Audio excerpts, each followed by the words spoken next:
नमस्कार दोस्तों, स्वागत है आपका मेरे यूट्यूब चैनल जीके बाय अंकित एटा में।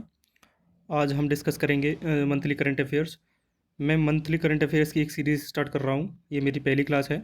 इसमें मैं 1 जनवरी 2024 से 31 जनवरी 2024 तक की करंट अफेयर्स को डिस्कस कराऊँगा। और इससे पहले मैं क्या कहते हैं एक हिस्ट्री की शॉर्ट्स की सीरीज़ चला रहा हूँ। उसमें जो हैंड रिटन नोट्स हैं मेरे, और बहुत ही क्या कहते हैं इंपॉर्टेंट नोट्स हैं और प्रीवियस ईयर सारे हैं, उससे बाहर कुछ नहीं जाएगा। उसको आप कंप्लीट कर लीजिए। 1 मिनट की एक शॉर्ट होती है और उसको आप देख लेना। बाकी हम स्टार्ट करते हैं आज की क्या कहते हैं पहली क्लास।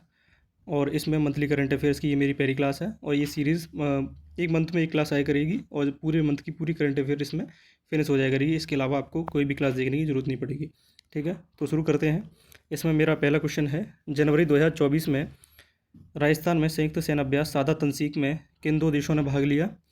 तो एक संयुक्त अभ्यास हुआ है राजस्थान में जिसका नाम है सादा तंसीक।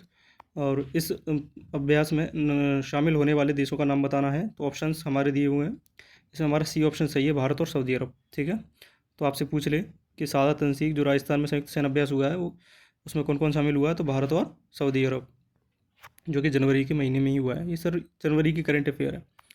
अगला क्वेश्चन है, सीएपीएफ अन्य सहायक बलों के बीच किस दल ने सर्वश्रेष्ठ मार्चिंग दल का पुरस्कार जीता है? तो 26 जनवरी यानी कि गणतंत्र दिवस के उपलक्ष्य में जो अपनी मार्चिंग होती है उसमें सबसे सर्वश्रेष्ठ मार्चिंग दल का पुरस्कार किसने जीता है? तो ये दिल्ली पुलिस की महिला मार्चिंग टुकड़ी ने सर्वश्रेष्ठ पुरस्कार जीता है। अगला क्वेश्चन है, भारत में पहली बार हिम तेंदुए की जनसंख्या आकलन के अनुसार भारत में हिम तेंदुओं की अनुमानित कुल जनसंख्या कितनी है? तो हिम तेंदुए वो तेंदुए होते हैं जो कि बर्फीले क्षेत्र में पाए जाते हैं। तो इनकी वर्तमान संख्या है 718 और इसका पहली बार आकलन हुआ है। तो आपसे पूछ ले तो कितनी संख्या है? 718। अगला क्वेश्चन है, भारत में हिम तेंदुआ जनसंख्या आकलन के अनुसार भारत में किस राज्य में हिम तेंदुए की संख्या सबसे अधिक है? हिम तेंदुए अपने बर्फीले क्षेत्रों में पाए जाते हैं। जो कि हमारे ऑप्शंस हैं वो सारे ही ऐसे क्षेत्र हैं जो कि ठंडे प्रदेश हैं। तो इसमें से हमें देखना है कि सबसे ज़्यादा किस में है जनसंख्या। तो सही उत्तर है अपना लद्दाख। लद्दाख में हिम तेंदुए की जनसंख्या सर्वाधिक है। ठीक है, इसके बाद नंबर आता है उत्तराखंड का, फिर हिमाचल प्रदेश और अरुणाचल प्रदेश का। ठीक है, अगला क्वेश्चन है, बीटिंग द रिट्रीट प्रत्येक वर्ष किस स्थान पर आयोजित की जाती है? तो गणतंत्र दिवस के बाद अपने जितने भी समस्त सशस्त्र सीमा बल हैं और भारतीय सेना है, इनके जो बैंड होते हैं वो संगीत में प्रदर्शन करते हैं।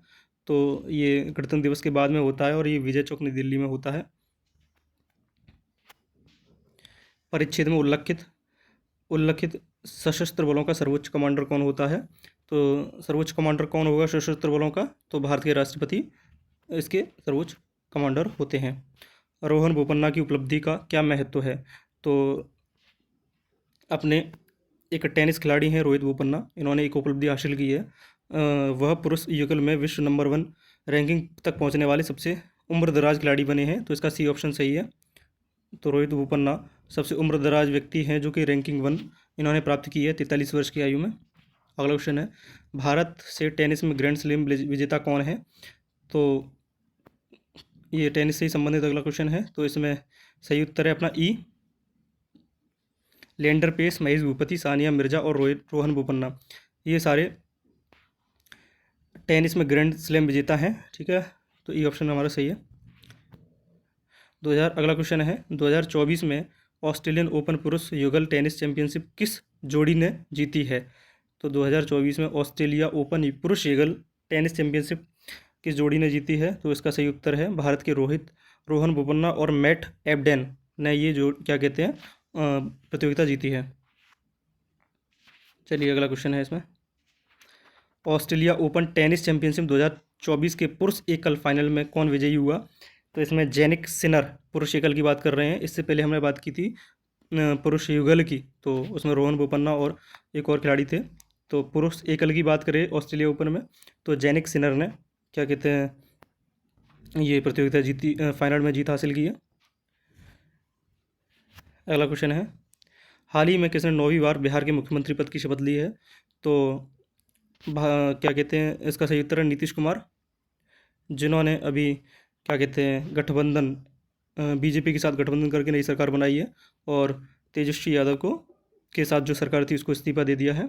तो इन्होंने 9वीं बार ये मुख्यमंत्री पद की शपथ ली है। तो ये बिहार के अभी मुख्यमंत्री हैं, जेडीयू इनकी पार्टी है, उसके राष्ट्रीय अध्यक्ष हैं ये। अगला क्वेश्चन है, उस भारतीय क्रिकेटर का नाम क्या है जिसने 2023 में ICC one day player of the year का पुरस्कार जीता है। तो 2023 में ICC one day player of the year का पुरस्कार भारत के दिग्गज क्रिकेटर विराट कोहली ने जीता है। अगला क्वेश्चन है, 2024 में गणतंत्र दिवस परेड में मुख्य अतिथि कौन होंगे। तो इसका सही उत्तर है सी, इमैनुअल मैक्रोन। ये फ्रांस के राष्ट्रपति हैं इमैनुअल मैक्रोन, जो कि भारत के गणतंत्र दिवस के मुख्य अतिथि हैं। तो ये क्वेश्चन बहुत इंपॉर्टेंट है। तो सही उत्तर क्या है इसका, इमैनुअल मैक्रोन। 2024 में गणतंत्र दिवस परेड की जुड़वा थीम क्या थी। तो गणतंत्र दिवस से ही क्वेश्चन ये संबंधित है। तो क्या है 2024 की गणतंत्र दिवस की जुड़वा थीम, तो विकसित भारत और भारत लोकतंत्र की मातृका, ये इसकी थीम है। ऑप्शन बी सही होगा। अगला क्वेश्चन है, जनवरी 2024 में भारतीय वायुसेना के साथ अभ्यास डेजर्ट नाइट में किन देशों ने भाग लिया है। तो इसका सही उत्तर है बी, 2024 की बात कर रहे हैं और फ्रांसीसी राष्ट्रपति ही हमारे गणतंत्र दिवस के मुख्य अतिथि थे। तो ये एक हिंट के तौर पे याद हो जाएगी। तो डेजर्ट नाइट 2024 में जनवरी के महीने में किन देशों ने भाग लिया है। तो फ्रांस और संयुक्त अरब अमीरात और भारत, ये 3 देश हैं जो कि इन्होंने डेजर्ट नाइट अभ्यास किया है और एयरफोर्स द्वारा किया जाता है ये अभ्यास। अगला क्वेश्चन है, राष्ट्रीय बालिका दिवस प्रतिवर्ष कब मनाया जाता है।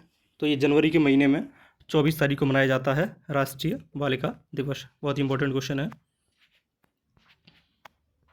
अगला क्वेश्चन है, हलवा समारोह निम्नलिखित में से किस घटना से संबंधित है। तो बजट तैयार करने की प्रक्रिया से संबंधित है, क्योंकि हमारा 1 फरवरी के दिन ही हमारा बजट प्रस्तुत किया जाता है और बजट तैयार करने के बाद हलवा समारोह होता है जो कि बजट तैयार करने की प्रक्रिया है। तो बी ऑप्शन सही है हमारा। पराक्रम दिवस का क्या महत्व है। तो ये नेताजी सुभाष चंद्र बोस का जन्मदिन है, जो कि 23 जनवरी को मनाया जाता है, जो कि हमारे देश के स्वतंत्रता संग्राम में बहुत बड़े नेता थे, नेताजी सुभाष चंद्र बोस। तो इनके जन्मदिवस के रूप में क्या मनाया जाता है, पराक्रम दिवस, जो कि 23 जनवरी को मनाया जाता है। बहुत इंपॉर्टेंट क्वेश्चन था ये। अगला क्वेश्चन है, आज़ाद हिंद फौज का क्या नारा था। तो आज़ाद हिंद फौज का नारा था जय हिंद, जो कि सुभाष चंद्र बोस द्वारा निर्मित एक फौज थी, आज़ाद हिंद फौज, जिसका नारा है जय हिंद। अगला क्वेश्चन है, कर्पूरी ठाकुर भारत के किस राज्य से संबंधित है।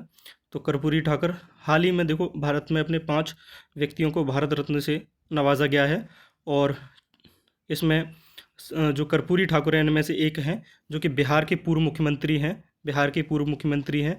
इसके अलावा पूर्व प्रधानमंत्री पीवी नरसिम्हा राव, पूर्व प्रधानमंत्री चौधरी चरण सिंह और हमारे क्या कहते हैं कृषि वैज्ञानिक एम.एस. स्वामीनाथन और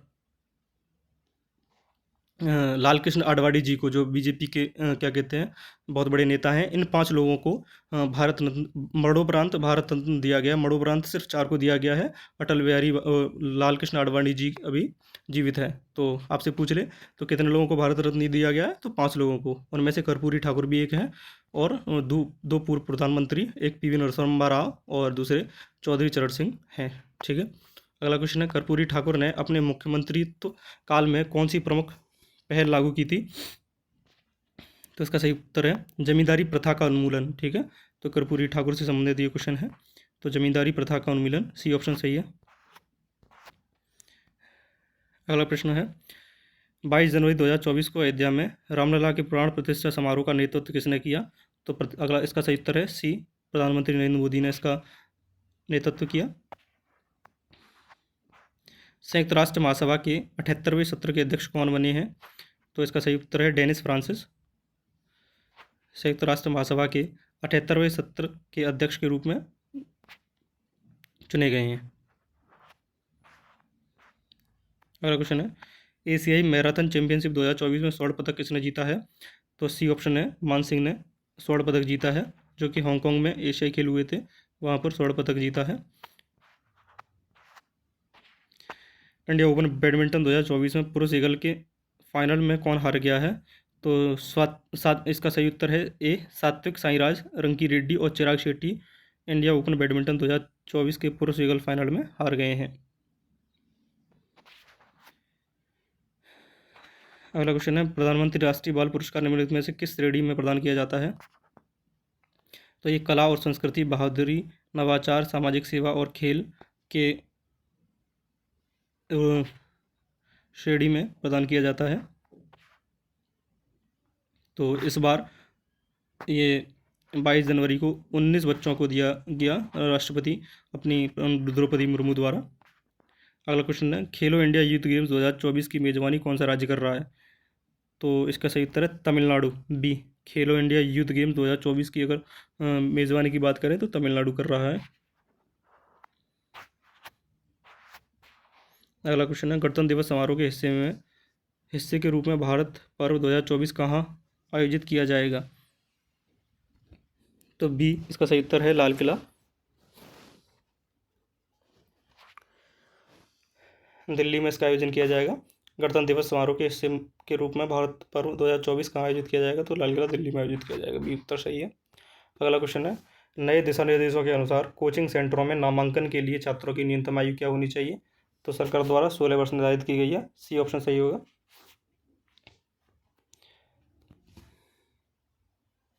अगला क्वेश्चन है, विकसित भारत संकल्प यात्रा का प्राथमिक उद्देश्य क्या है? तो इसका सी ऑप्शन सही है, जागरूकता पैदा करना और विकास एवं कल्याणकारी योजनाओं में जनता की भागीदारी सुनिश्चित करना। तो ये विकसित भारत संकल्प यात्रा का प्राथमिक उद्देश्य है। अगला क्वेश्चन है, ईरान और पाकिस्तान के बीच हालिया तनाव का मुख्य कारण क्या है? तो इसका मुख्य कारण है सीमा विवाद, जो कि ईरान और पाकिस्तान के बीच विवाद का कारण बना, सीमा। तो इसका सही उत्तर है बी। बौद्ध धर्म का जन्म किस देश में हुआ? तो ये तो बहुत ही सिंपल सा क्वेश्चन है। तो इसका जन्म हमारे भारत देश में हुआ। भगवान बुद्ध जो कि लुम्बिनी में जिनका जन्म हुआ, तो भारत देश में इनका जन्म हुआ। तो ये ऑप्शन सही है। तो इससे नीचे एक फैक्ट और है, एशियाई बौद्ध सम्मेलन फॉर पीस की 12वीं महासभा का उद्घाटन 17 जनवरी 2024 को नई दिल्ली में भारत के उपराष्ट्रपति जगदीप धनखड़ द्वारा किया गया। तो ये एक इम्पोर्टेंट तथ्य है, इसको याद कर लेना। अगला क्वेश्चन है, जनवरी 2024 में विंग्स इंडिया 2024 कार्यक्रम कहाँ आयोजित हुआ? तो ये बेगमपेट हवाई अड्डा हैदराबाद में आयोजित हुआ, विंग्स इंडिया 2024 कार्यक्रम। ठीक है, तो इसका बी ऑप्शन सही है। 12वीं सदी का श्री जगन्नाथ मंदिर किस शहर और राज्य में स्थित है? तो ये जगन्नाथ मंदिर पुरी उड़ीसा में स्थित है, जहाँ पर की एक बहुत ही विशाल रथ यात्रा निकाली जाती है। तो आपसे पूछ लेगा कहाँ पर है, तो पुरी जगन्नाथ में स्थित है। अगला क्वेश्चन है, नीति आयोग के अनुसार पिछले 9 वर्षों में भारत में गरीबी दर में कितनी गिरावट दर्ज की गई है? तो इसका सही उत्तर है सी, 29% से लगभग 11%। ठीक है, तो ये नीति आयोग द्वारा माना गया है। और इसमें एक और नीचे तथ्य है, नीति आयोग के अनुसार पिछले 9 वर्षों में भारत में लगभग 25 करोड़ लोगों ने खुद को गरीबी से बाहर निकाला है, ये नीति आयोग के अनुसार कहा गया है। ठीक है, इसका सी ऑप्शन सही है इस क्वेश्चन का, नीति आयोग वाले का। वर्तमान में भारत में नीति आयोग के मुख्य कार्यकारी अधिकारी के रूप में किसे सीईओ के रूप में किसे नियुक्त किया गया है? तो वी आर सुब्रमण्यम को सीईओ के रूप में क्या कहते हैं नियुक्त किया गया है। और इसके अध्यक्ष की बात करें तो प्रधानमंत्री नीति आयोग का अध्यक्ष होता है। अगला क्वेश्चन है, जनवरी 2024 में फीफा फुटबॉल पुरस्कार समारोह में सर्वश्रेष्ठ फीफा पुरुष खिलाड़ी का पुरस्कार किसने जीता है? तो ये लियोनल मेसी ने जीता है, सी ऑप्शन सही है। मेसी ने पिछले 4 वर्षों में तीसरी बार ये पुरस्कार हासिल किया है, तो बहुत इंपॉर्टेंट था, याद कर लेंगे। अगला क्वेश्चन है, जनवरी 2024 में पुरस्कार समारोह में किस महिला फुटबॉल खिलाड़ी को सर्वश्रेष्ठ फीफा महिला खिलाड़ी का पुरस्कार मिला है? तो बी एटाना बोनमती को मिला है, इसका बी ऑप्शन सही है। सर्वश्रेष्ठ फीफा महिला खिलाड़ी का पुरस्कार किसने जीता है? तो एटाना बोनमती। और पुरुषों की बात कर ले तो लियोनेल मेसी ने जीता है। ठीक है, अगला क्वेश्चन है, मकर संक्रांति, पोंगल, उत्तरायण और माघ बिहू त्योहारों का क्या महत्व है? ठीक है, तो इसका सी ऑप्शन सही है, सर्दी की समाप्ति और लंबे दिनों की शुरुआत। ठीक है,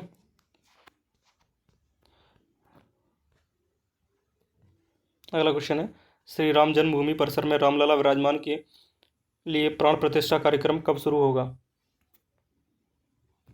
तो इसका सी ऑप्शन सही है, 22 जनवरी 2024 को रामलला की मूर्ति की क्या कहते हैं प्राण प्रतिष्ठा कार्यक्रम का आयोजन किया जाएगा और इसका नेतृत्व प्रधानमंत्री नरेंद्र मोदी द्वारा किया जाएगा। तो ये क्वेश्चन बहुत इंपॉर्टेंट है। अगला क्वेश्चन है, विश्व आर्थिक मंच की 54वीं वार्षिक बैठक कहाँ हो रही है? तो इसका सी ऑप्शन सही है, दावोस स्विट्जरलैंड में विश्व आर्थिक मंच की 54वीं वार्षिक बैठक हो रही है स्विट्जरलैंड में। अगला क्वेश्चन है, विश्व आर्थिक मंच की 54वीं वार्षिक बैठक का विषय क्या है? तो इसका बी ऑप्शन सही है, विश्वास का पुनर्निर्माण इसका मुख्य विषय है विश्व आर्थिक मंच की बैठक का। अगला क्वेश्चन है, मलेशिया ओपन सुपर 1000 में पुरुष युगल फाइनल में भारतीय खिलाड़ी कौन थे? तो इसका सी ऑप्शन सही है, सात्विक साईराज रंकी रेड्डी और चिराग शेट्टी, जो कि इस क्या कहते हैं फाइनल को हार गए थे। ठीक है, तो मलेशिया ओपन सुपर 1000 पुरुष युगल फाइनल में भारतीय खिलाड़ी कौन थे? सात्विक साईराज रंकी रेड्डी और चिराग शेट्टी फाइनल तक पहुंचे, फाइनल में हार का सामना करना पड़ा। अगला क्वेश्चन है, 14 जनवरी 2024 को रानी मार्गरेट द्वितीय के बाद डेनमार्क के नए राजा के रूप में कौन नियुक्त हुआ है? तो प्रिंस फ्रेडरिक एक्स को क्या कहते हैं डेनमार्क के नए राजा के रूप में नियुक्त किया गया है।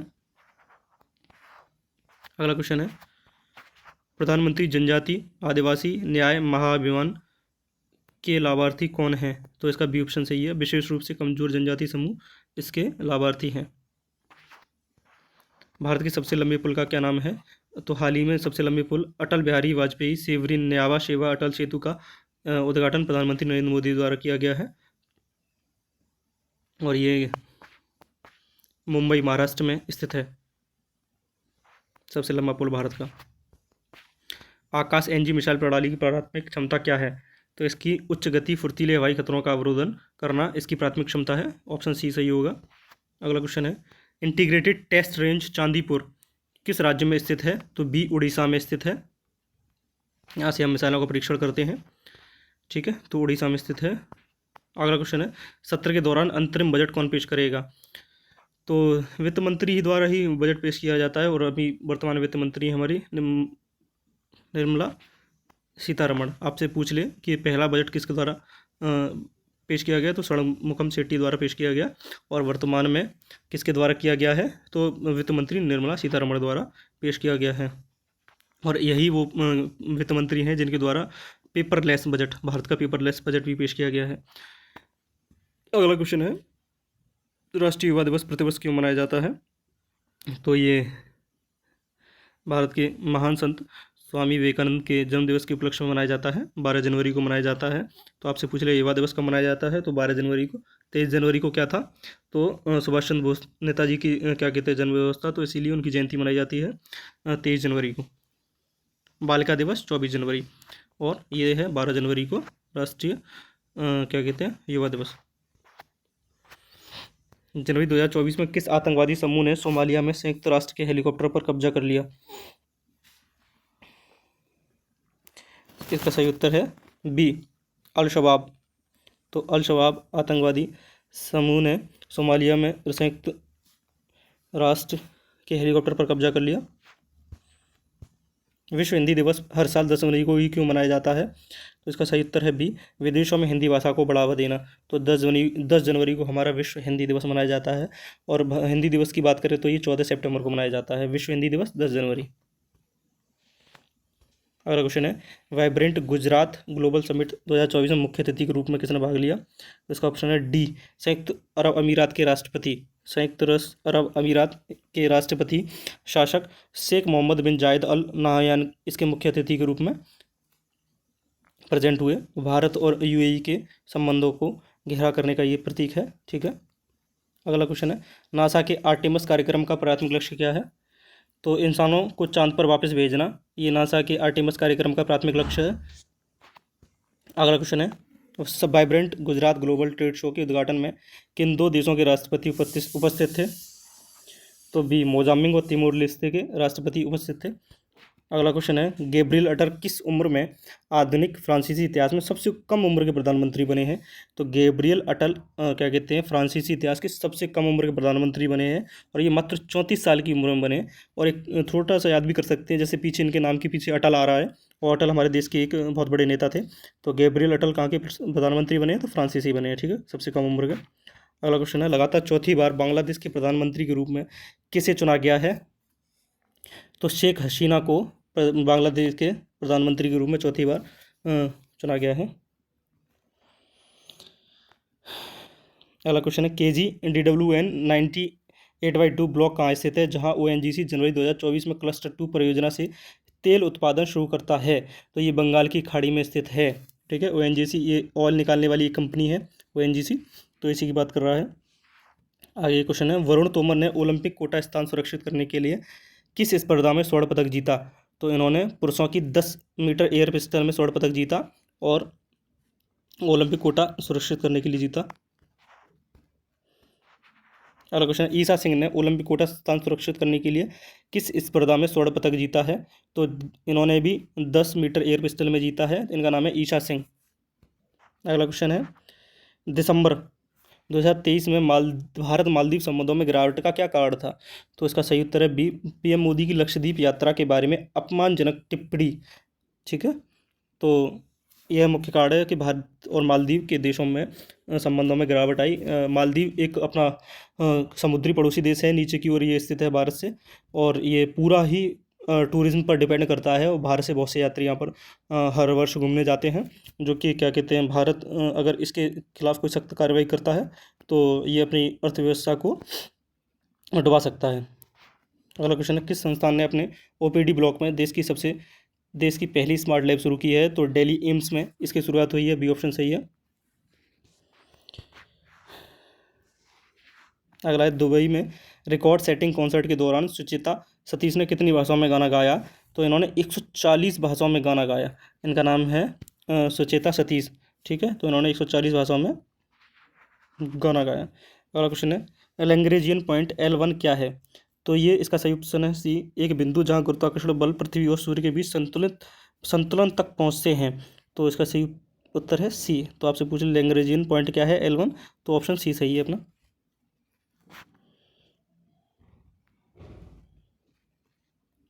देखिए, इसरो ने 6 जनवरी 2024 को सफलतापूर्वक आदित्य L1 उपग्रह को लैग्रेंजियन बिंदु के आसपास अपनी अंतिम कक्षा में स्थापित किया है।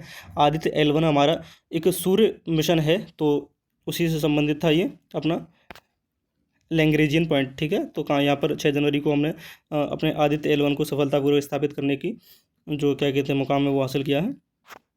अगला है, सोमालिया के तट के पास अपहृत मालवाहक जहाज को बचाने के लिए किस विशिष्ट कमांडो इकाई ने ऑपरेशन चलाया? तो इसका सही ऑप्शन है मार्कोस। मार्कोस एक मरीन कमांडो होते हैं, वो कमांडो जो कि अपने क्या कहते हैं समुद्री सेना के जो कमांडो होते हैं वो मार्कोस कहलाते हैं। तो इन्होंने 4 जनवरी को रात 4 जनवरी की रात सोमालिया के तट के पास से अपहरण कर लिया गया था MV लीला नॉरफॉक को। ये क्या कहते हैं इन्होंने इसके लिए एक ऑपरेशन चलाया था मार्कोस ने। ठीक है, अगला क्वेश्चन है, भारतीय नौसेना के विशिष्ट कमांडो। अगला क्वेश्चन है, 2024 में T20 पुरुष क्रिकेट विश्व कप वेस्ट इंडीज़ और संयुक्त राज्य अमेरिका में कब आयोजित किया जाएगा? तो इसका सही उत्तर है 1 जून से 29 जून 2024 को भारतीय क्रिकेट T20 विश्व कप आयोजित किया जाएगा। अगला क्वेश्चन है, जनवरी 2024 में बिम्स्टेक के महासचिव का पद किसने ग्रहण किया? तो बी ऑप्शन सही है, इंद्रमणि पांडे। बिम्स्टेक के महासचिव का पद ग्रहण किया है इंद्रमणि पांडे ने। हाल ही में सरकार द्वारा लॉन्च किया गया प्रेरणा क्या है? तो इसका सही ऑप्शन है बी, एक अनुभवात्मक शिक्षक कार्यक्रम है। तो प्रेरणा जो कि सरकार द्वारा लॉन्च किया गया है। अगला क्वेश्चन है, प्रेरणा का मुख्य फोकस क्या है? इसका सही उत्तर है बी, विद्यार्थियों में नेतृत्व गुणों का विकास करना। अगला क्वेश्चन है, कॉर्पोरेट सामाजिक उत्तरदायित्व के माध्यम से खेलों को प्रोत्साहन के लिए किस कंपनी को राष्ट्रीय खेल प्रोत्साहन पुरस्कार प्राप्त किया गया है? तो B, Odisha mining corporate limited को ये पुरस्कार दिया गया है। ऑप्शन बी सही होगा। बेंगलुरु में जैन डीम्ड यूनिवर्सिटी को राष्ट्रीय खेल प्रोत्साहन पुरस्कार 2023 में किसके लिए सम्मानित किया गया है? तो ऑप्शन बी सही है, उभरती और युवा प्रतिभाओं का पोषण करना। अगला क्वेश्चन है, India international jewellery trade show का 16वां संस्करण कहाँ आयोजित हो रहा है? तो ये सी, मुंबई में आयोजित हो रहा है India international jewellery trade show का 16वां संस्करण। विश्व ब्रेल दिवस कब मनाया जाता है? तो ये 4 जनवरी को मनाया जाता है ब्रेल दिवस। ब्रेल लिपि एक ऐसी लिपि होती है जो क्या कहते हैं, नेत्रहीन व्यक्ति होते हैं, वो इसके द्वारा अपना पाठन का कार्य करते हैं। ठीक है। ब्रेल क्या है, अगला क्वेश्चन है इसमें। ब्रेल क्या है? तो इसका बी ऑप्शन सही है। अंधों और दृष्टिबाधित लोगों के लिए एक स्पर्शनीय लेखन प्रणाली, इसको यानी कि एक पेपर पर उभरे उभरे अंक होते हैं जिनको छूकर जो क्या कहते हैं, नेत्रहीन व्यक्ति होते हैं, महसूस करके क्या कहते हैं, पाठन का कार्य करते हैं। अगला है एनसीसी का पूर्ण रूप क्या है?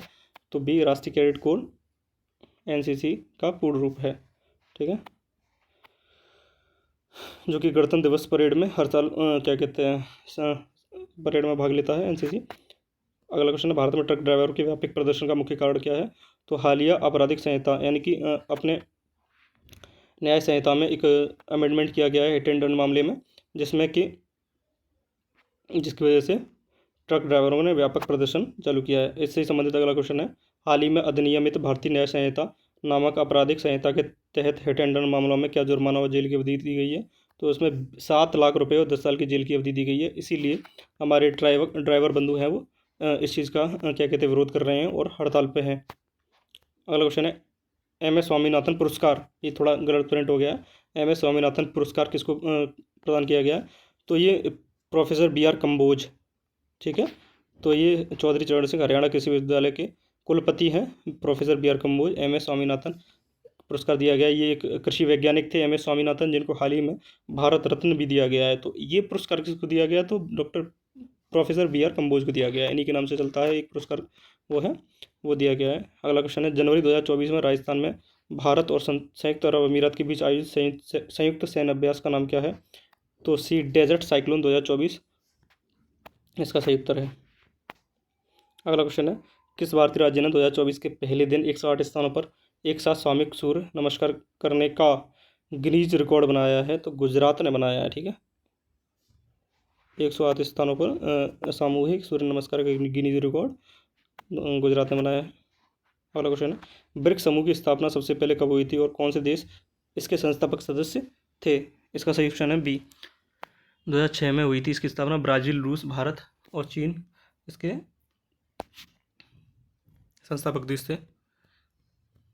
1 जनवरी 2024 को ब्रिक्स समूह में शामिल होने वाले नए सदस्यों की बात की जाए तो कौन से हैं? बी ऑप्शन है मिस्र, इथोपिया, ईरान, सऊदी अरब और संयुक्त अरब अमीरात। तो ये 5 देश हैं जो कि अभी शामिल हुए हैं ब्रिक्स में।